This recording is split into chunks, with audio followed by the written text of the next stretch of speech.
Our goal is to make it clear that MOOCs need not be impersonal. That they need not be impersonal. Okay, so here are the 6.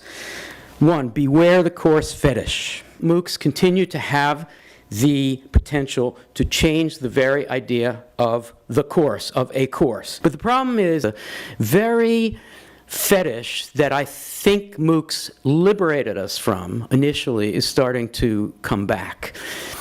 These things should not look like courses. They should not smell like courses. They shouldn't taste like courses. They shouldn't feel like courses.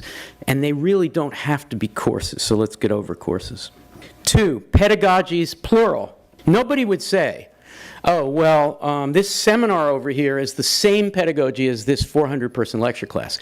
Yet, our detractors certainly say that all MOOCs are, someone will tweet, MOOCs do this, or MOOCs are this. So we have to be careful not accidentally to consolidate and think of a MOOC pedagogy. 3, the end of the lecture should really be the end of the lecture. Most MOOCs are, let's face it, even the really groovy ones are dependent on the lecture.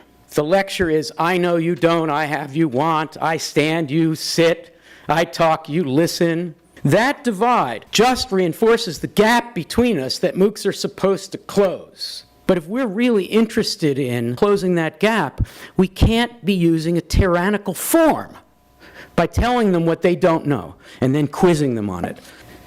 4, form is only an extension of content.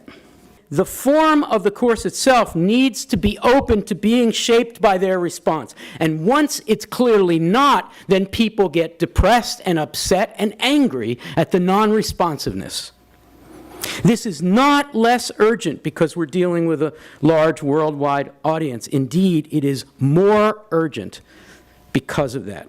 Open material requires open format and open pedagogy. 5, the failure problem. This failure thing that people who drop out and fail, the failure problem is a complete and total red herring. There are lots and lots of people for whom MOOCs are good because life gets in the way and they can't finish it. But in fact, they're part of the community.